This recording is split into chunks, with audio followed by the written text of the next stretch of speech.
Табақтан не жасасам екен деп көп ойланып, ханым жасайын деп фук етіп ат жеріп торап алдым да, оған қантты салып, жақсылап араластырып, бір шетке алып қойдым. Дәмді болады.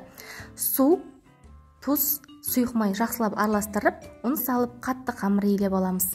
Қамырды целлофанға салып 20 минутқа тындырып қойып, арасында 2-3 қайтара илеп, теңдетіп 3 бөлікке бөліп қоямыз. Пиязды картошканы фук етіп туырап, барлығын бір ыдысқа салып, тұзын, қара бұршын салып, жақсылап араластырып аламыз. Салмасы дайын. Қамырымызды қағаздан да жұп-жұқа етіп, әдемілеп дөңгелек етіп жайып аламыз да, бетіне сұйық май құйып, жақсылап барлық жеріне тигізіп жағып, теңдей ортасынан бөліп алдым. Қалың болмас үшін салмасын салып, видеодағыдай дәл орап, қайнап тұрған суға қойып, 40-45 минут шамасында пісіріп аламыз. Бетіне осылай полив жасадым. Өте дәмді болады. Бізге поливпен ұнайды. Ас болсын достар. Өте дәмді болып шықты. Сіздер де жасап көріңіздер. Назарларыңызға рахмет.